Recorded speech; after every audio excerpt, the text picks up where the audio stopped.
तो halo alkane हम लोगों ने पढ़ा और हेलो एरीन भी पढ़ लिया। अब इन दोनों में हेलो एल्केन की रिएक्टिविटी ज़्यादा होगी, हेलो एरीन की रिएक्टिविटी कम होगी। इस बात को थोड़ा सा हम डिस्कस करेंगे। उसके बाद में हम लोग और nucleophilic substitution reaction, electrophilic substitution reaction, organometallic compound, ये सब हम पढ़ के और इस वाले चैप्टर को फिनिश करेंगे। तो आइए पहले स्टार्ट करते हैं हम यहाँ पे कि जैसे हेलो एल्केन को जब लिखना होता है तो आप RX लिखते हो, और जब हेलो एरीन लिखना होता है तो ARX लिखते हो। तो यहाँ पर ये सिंबल है। अगर इसका एग्जांपल ले लें तो क्लोरोमेथेन ले लीजिए। तो क्लोरोमेथेन को आप इस तरह से स्ट्रक्चर बनाते हो और यहाँ पर लिख देते हो हेलोजन, लाइक यहाँ पर क्लोरीन मैंने लिख दिया। यहाँ पर जब बात करते हैं तो ये होती है बेंजीन, और benzene alternate single bond double bond इस तरह से होता है, और यहाँ पर आप लिख देते हो क्लोरीन। तो ये क्लोरोबेंजीन है और ये वाला क्लोरोमेथेन है। ये वाला आपका हेलो एल्केन है और ये वाला हेलो एरीन है।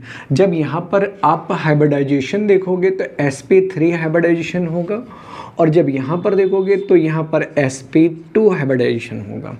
तो दोनों में हाइब्रिडाइजेशन क्या है, डिफरेंट है। यहाँ पर sp3 है और यहाँ पर sp2 हाइब्रिडाइजेशन है। बॉन्ड लेंथ की बात करोगे कार्बन हेलोजन की, तो यहाँ पर अगर देखोगे तो 177 पिकोमीटर होगा, और जब इसकी बात आएगी तो 169 पिकोमीटर होगा। तो ये बॉन्ड लेंथ कार्बन और हेलोजन के बीच का जो बॉन्ड लेंथ है, इसमें शॉर्टर है और इसमें क्या है, लॉन्गर है। थोड़ा सा इसकी साइज बड़ी होगी और इसकी साइज छोटी होगी, क्योंकि इसमें पाई बॉन्ड और डबल बॉन्ड करेक्टर होता है। ये अभी मैं एक्सप्लेन कर रहा हूँ। पहले यहाँ पर आप देख रहे हैं कि ये हेलोजन है। दोनों में ये चीज़ें हैं कि कार्बन और हेलोजन के बॉन्ड को समझते हैं, यानी कार्बन और सिंगल बॉन्ड हेलोजन के बारे में डिस्कस कर रहे हैं। अगर ये कार्बन हेलोजन की बॉन्ड की बात करें तो इसमें सिंगल बॉन्ड का जो लेंथ है वो ज़्यादा होगा, और इसमें क्या होगा, वो छोटा होगा, छोटे साइज का होगा। तो यहाँ पर रिएक्टिविटी क्या होगी, यहाँ पर स्टेबलाइजेशन ज़्यादा होगा, क्योंकि यहाँ पर रेजोनेंस वाली प्रॉपर्टी है, जबकि इसमें रेजोनेंस की प्रॉपर्टी नहीं पाई जाती है। यहाँ पर साइज की बात किया, हाइब्रिडाइजेशन की बात किया। अब यहाँ पर देखिए S करेक्टर कम है, यहाँ पर S करेक्टर ज़्यादा है, यहाँ पर S करेक्टर कम है। आप यहाँ देखिए p ऑर्बिटल इसमें 3 पार्टिसिपेट कर रहे हैं, 1 क्या कर रहा है, S वाला। इसमें 1 S है और 2 p है, यानी S करेक्टर इसमें इंक्रीज हो गया। तो इसका मतलब है कि इसमें इलेक्ट्रोनेगेटिविटी भी क्या है। दूसरी चीज़ इसमें देखते हैं कि इसकी रिएक्टिविटी के बारे में। ये यहाँ पर ये पार्शली ये ब्रेक हो जाता है नेगेटिव में, ये वाला पॉजिटिव में, पार्शली ये नेगेटिव आयन बन जाता है, ये पार्शली पॉजिटिव आयन बन जाता है। तो ये वाला बॉन्ड बना लेता है, जबकि ये ब्रेक करना आसान नहीं होता, क्योंकि इसमें क्या होती है, तो रेजोनेंस स्टेबलाइजेशन होता है। तो रेजोनेंस स्टेबलाइजेशन की वजह से ईजिली इसको हम ब्रेक नहीं कर सकते, जबकि ये वाला ईजिली ब्रेक कर पाते हैं। तो सबसे पहले हम यहाँ पर समझते हैं और रेजोनेंस समझते हैं। रेजोनेंस इसमें इम्पॉर्टेंट है। तो यहाँ पर हमने लिखा एक क्लोरोबेंजीन, ये आपका हो जाएगा क्लोरोबेंजीन। ऑल्टरनेट आपका डबल बॉन्ड सिंगल बॉन्ड होगा, और यहाँ पर लोन पेयर ऑफ इलेक्ट्रॉन ऐसे दिखाएं हैं आप। ये चेंज हो जाएगा किस में, तो अगले वाले स्टेप में हम यहाँ पर, ये आपका सिंगल बॉन्ड है। अगर हम देखें तो 2, 2, 4 और 2, 6, ये दोनों इलेक्ट्रॉन यहाँ पर शिफ्ट कर दें, और ये जो पाई बॉन्ड है इसको ब्रेक करके यहाँ पे शिफ्ट कर दें। ऐसा करेंगे तो ये वाला हो जाएगा नेगेटिव चार्ज में। ये आपका सिंगल बॉन्ड, डबल बॉन्ड, और एक यहाँ पर बॉन्ड जब ब्रेक हुआ दोनों इलेक्ट्रॉन यहाँ पर आ गए, एक पॉजिटिव हुआ। इसमें एक पेयर ऑफ इलेक्ट्रॉन यहाँ पर लगाएं, यानी यहाँ पर डबल बॉन्ड हमने कर दिया 2 इलेक्ट्रॉन को शिफ्ट करके, और यहाँ पर एक प्लस कर दिया। ये दोनों इलेक्ट्रॉन यहाँ इनके बीच में आ गए, कार्बन और हेलोजन के बीच। अब इसकी जब बात करेंगे, ये वाला, तो ये डबल बॉन्ड ऐसे ही रखिए, डबल बॉन्ड, और यहाँ पर पॉजिटिव रखें। ये वाला नेगेटिव है, इस वाले बॉन्ड को यहाँ पे शिफ्ट कीजिए। एक पाई बॉन्ड को ब्रेक करके जब इस कार्बन पे शिफ्ट करेंगे तो यहाँ पे 2 इलेक्ट्रॉन होगा, यहाँ पर पॉजिटिव हो जाएगा, यानी यहाँ पे क्या हो जाएगा, पॉजिटिव हो जाएगा, और इस पर क्या हो जाएगा, नेगेटिव हो जाएगा। यहाँ पर क्या करोगे, पाई बॉन्ड बना दोगे, ये पाई बॉन्ड टूटेगा, इस पे शिफ्ट होगा। अब ये देखिए यहाँ पर इन दोनों कार्बनों के बीच, यहाँ और यहाँ कार्बनों के बीच में क्या करेंगे, एक पेयर ऑफ इलेक्ट्रॉन की क्या करोगे, 1 पेयर ऑफ इलेक्ट्रॉन की शेयरिंग कर दोगे, तो ये आपका इस तरह से हो जाएगा। अगला वाला ये जब ब्रेक होगा तो इस तरह से लिख दीजिएगा। यहाँ पर हम इसको लिखेंगे, ये आपका डबल बॉन्ड और ये वाला आपका हो जाएगा Cl 2 4 और 1 प्लस कर देंगे, तो ये वाला जो बॉन्ड होगा ये यहाँ पर क्या हो जाएगा, पॉजिटिव, और ये वाला आपका नेगेटिव है, 2 इलेक्ट्रॉन इस पे शिफ्ट हो जाएंगे, तो ये आपका हो जाएगा एक डबल बॉन्ड। तो इस तरह से ये रेजोनेंस होंगे, किसमें, हेलो एरीन में। तो हेलो एरीन वाले कंपाउंड में रेजोनेंस स्टेबलाइजेशन पाई जाती है, इसीलिए इसकी रिएक्टिविटी कम होती है टूवर्ड्स न्यूक्लियोफिलिक सब्स्टिट्यूशन रिएक्शन। तो आइए हम लोग स्टार्ट करते हैं पढ़ना nucleophilic substitution reaction. Nucleophilic substitution reaction देखते हैं। जैसे हम यहाँ पर कोई सबस्ट्रेट होगा हमारा लाइक हेलो एरीन, और वो हेलो एरीन में हमने ले लिया क्लोरोबेंजीन, ये आपका सबस्ट्रेट है, और इस पर जो अटैकिंग ग्रुप है आपका क्या होगा, हाइड्रॉक्सिल ग्रुप होगा जो इस पर अटैक करेगा। तो ये न्यूक्लियोफाइल अटैक करेगा और इस क्लोरीन को हटाएगा, वहाँ पर जुड़ जाएगा OH, तो इसीलिए हम इसको कहेंगे न्यूक्लियोफिलिक सब्स्टिट्यूशन रिएक्शन। तो न्यूक्लियोफिलिक सब्स्टिट्यूशन रिएक्शन कराने के लिए हम यहाँ पर कंपाउंड लिए हैं sodium hydroxide. Sodium hydroxide aqueous medium में होगा, और इसको हम रिएक्शन कराएंगे 623 केल्विन, और प्लस आप जो 300 ATM क्या हो जाएगा, एटमॉस्फेरिक प्रेशर हो जाएगा। क्या करेंगे, यहाँ पे 2 से मल्टीप्लाई बाई करिए, यहाँ पे भी 2 से मल्टीप्लाई बाई करिए, तो ये आपका फॉर्म हो जाएगा। देखिए यहाँ पे आप क्या करेंगे, 2 से मल्टीप्लाई बाई कर देंगे, वो लिखा हुआ है 2, मन की आंखों से देखिए, हम पढ़ाएं तो मन की आंखों से देखिए जब तक ऑर्गेनिक चल रहे हैं।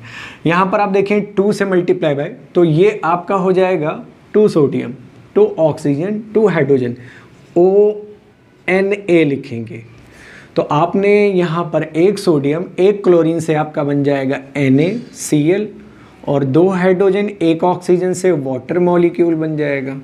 इसका नाम हो जाएगा सोडियम फिनोऑक्साइड, इसको हम बोलेंगे सोडियम फिनोऑक्साइड, फिनोऑक्साइड। तो ये सोडियम फिनोऑक्साइड हो गया। सोडियम फिनोऑक्साइड को डाइल्यूट, ये दिल नहीं है, ये डाइल्यूट है, पतला वाला, पानी ज़्यादा मिला दिया है, दिल नहीं है, समझे। यहाँ पर ये क्या होगा कि जो आपका बेंजीन ग्रुप है ये एक क्लोरीन 1 सोडियम NaCl बना लेगा, और इस पर हो जाएगा OH, तो इसी को हम कहेंगे फिनॉल। ये फिनॉल बना लिए। तो हमने सब्स्टिट्यूएंट ग्रुप कौन सा, सब्स्टिट्यूशन किसके ज़रिए से किया, हाइड्रॉक्सिल ग्रुप से। तो हमने एक आपको एग्जाम्पल दिया। दूसरा हम लोग देखते हैं, दूसरा हम लिखेंगे सब्स्टिट्यूशन बाय एमिनो ग्रुप। इस बार हम एमिनो ग्रुप के ज़रिए से क्या देखेंगे, सब्स्टिट्यूशन देखेंगे। तो एमिनो ग्रुप के थ्रू हम सब्स्टिट्यूशन देखने वाले हैं। जैसे यहाँ पर हमने ले लिया क्लोरोबेंजीन, ये है क्लोरोबेंजीन। अब इसके लिए हमें करना होगा कि अमोनिया को एक्वस फॉर्म में लेना होगा, एक्वस फॉर्म में लेना होगा, और क्यूप्रस क्लोराइड ले लेना होगा, क्यूप्रस क्लोराइड। यहाँ पर जब टेम्परेचर की बात आएगी तो यहाँ पर लिखोगे 475 केल्विन प्लस 60 ATM प्रेशर होगा। तो इससे क्या होगा, इससे आप बना लेंगे एनिलीन बना लेंगे, एनिलीन बना लेंगे।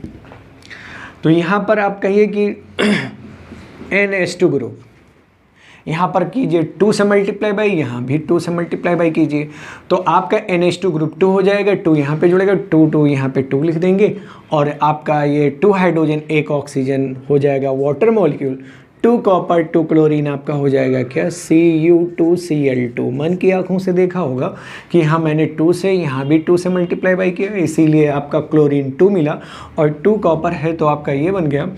और यहाँ पर देखिए 6 हाइड्रोजन है, 2 से यहाँ पर मल्टीप्लाई बाई बेटा देखो जल्दी से, तो ये यहाँ पर 3 2 जा 6 होगा, तो 6 में से मैंने 4 यहाँ पे लिख दिया क्योंकि यहाँ पे 2 से मल्टीप्लाई बाई है बेटा, तो ये हो जाएगा एनिलीन 2, और यहाँ पर ये वाला क्या हो जाएगा, 2 हाइड्रोजन 1 ऑक्सीजन से हम लिख देंगे H2O। तो आपने देखा एनिलीन फॉर्म हो गया। अब एनिलीन के बाद में हम यहाँ पर लेने वाले हैं थर्ड वाला, और ये थर्ड वाला है आपका क्लोरोबेंजीन या ब्रोमोबेंजीन। इसकी रिएक्शन किससे कराएंगे, कॉपर साइनाइड से। इसकी रिएक्शन कराने वाले हैं कॉपर साइनाइड के साथ। तो कॉपर साइनाइड जब लेते हैं, ये कॉपर साइनाइड है, तो सिर्फ आप यहाँ पर कॉपर साइनाइड ले लेंगे, और कॉपर साइनाइड पर जो टेम्परेचर होगा वो सेम ही होगा, यानी 475 केल्विन लिख देंगे। और यहाँ पर आप क्या करोगे कि क्लोरीन को डायरेक्ट हटाओगे और वहाँ पर Cn लिख लोगे, Cn, तो यहाँ पर आपने Cn लिख लिया। यहाँ आप लिख लेंगे कॉपर क्लोराइड लिख देंगे। तो ये आपने न्यूक्लियोफिलिक सब्स्टिट्यूशन रिएक्शन के कुछ एग्जाम्पल देखे हैं, अब और भी हम देखेंगे। उससे पहले इसको थोड़ा सा मिटा ही तो दें, तो और भी रिएक्शंस इसके देखते हैं।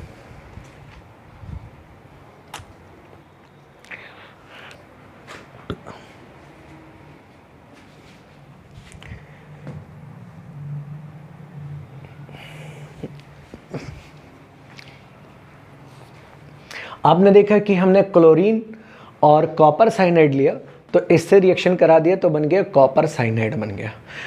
ये यूज़फुल है aromatic amide, aromatic carboxylic acid, ये सब बनाने के लिए काफ़ी यूज़फुल कंपाउंड। इफेक्ट देखने वाले हैं, कोई सब्स्टिट्यूएंट ग्रुप अगर लगा होगा हेलो एरिन से तो उसकी रिएक्टिविटी पे क्या इफेक्ट पड़ता है, आइए इस चीज़ को भी हम लोग समझ लेते हैं इसी वक्त, ठीक है।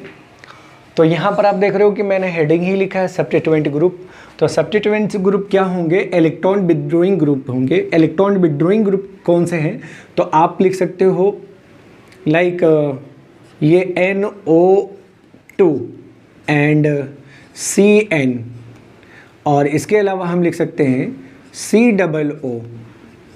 ये सब बेंजीन से हेलो एरिन से जुड़ा हो तो रिएक्टिविटी क्या होती है, बढ़ जाती है। रिएक्टिविटी किसकी बढ़ जाती है, हेलो एरिन की रिएक्टिविटी क्या होती है, बढ़ जाती है। तो आइए हम लोग इस चीज़ को समझते हैं कि इफ़ेक्ट इसका क्या होता है। लाइक हमने एक अभी पढ़ा है जैसे कि क्लोरोबेंजीन है, तो क्लोरोबेंजीन को हमने ले लिया है एक्वस सोडियम हाइड्रोक्साइड लिया, और 623 केल्विन टेम्परेचर प्लस 300 ATM कहोगे, दोबारा लिख रहे हो, दोबारा लिख रहे हैं सिर्फ समझाने के लिए। यहाँ पर पूरा कंप्लीट रिएक्शन आगे हो चुका है। ये बना लेता है फिनॉल प्लस सॉल्ट बन जाएगा सोडियम क्लोराइड का। तो आप यहाँ पर देख रहे हो कि हमने क्या किया कि जब इस एक्वस सोडियम हाइड्रोक्साइड का रिएक्शन कराया तो टेम्परेचर यहाँ पर कितना रखा, 623 केल्विन लिया। लेकिन जब यहाँ पर एक नाइट्रो ग्रुप पैरा पोजीशन पे जुड़ा हो क्लोरोबेंजीन के, तो ये वाला जो है इसकी रिएक्टिविटी बढ़ जाती है, और रिएक्टिविटी जब बढ़ जाती है तो और ईज़िली फॉर्म करता है।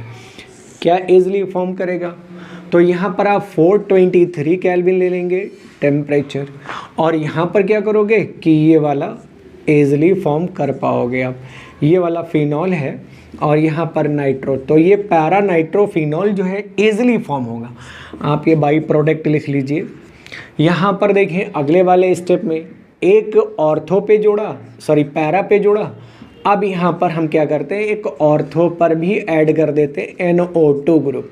NO2 ग्रुप यहाँ पर पैरा वाले पोजीशन पे तो जुड़ा ही था, इस बार मैंने ऑर्थो पे भी ऐड कर दिया। तो ये सोडियम हाइड्रोक्साइड की रिएक्टिविटी किसके साथ, इस हेलो एरीन के साथ में बढ़ गई। तो इस बार जो है टेम्परेचर और घटा देंगे, इस बार टेम्परेचर घटाएंगे तो 368 के अराउंड में आसपास रखेंगे। तो इस बार हम 368 के अराउंड में रखेंगे, इसका 368 केल्विन टेम्परेचर हम लिखेंगे और बना देंगे ये आपका हेलो एरीन, फिनॉल बना लेंगे। यहाँ पर आपने एक NO2 ग्रुप जोड़ा है, एक यहाँ पर ऐड किया है।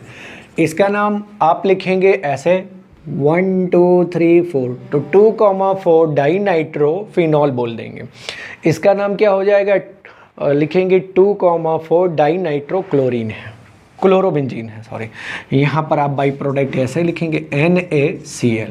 अगले वाले स्टेप में देखिए, अगर हम ले लें यहाँ पर क्लोरोबेंजीन, लेकिन हम यहाँ पर NO2 ग्रुप जिसे हम कहते हैं इलेक्ट्रॉन विड्रॉइंग ग्रुप, ये मैंने ऑर्थो पे 2 जगह और एक पैरा वाले पोजीशन पे जोड़ दिए। एक बार चेक कर लें कैमरा यार कि कट तो नहीं गया। हाँ ये तो ठीक है, चलिए देखते हैं। यहाँ पर क्या करोगे, जब सोडियम हाइड्रोक्साइड के साथ में रिएक्शन कराओगे तो यहाँ पर आपको हाई टेम्परेचर ना लेकर सिर्फ क्या करना होगा, वार्म करना रहेगा, गर्म कर देना होगा।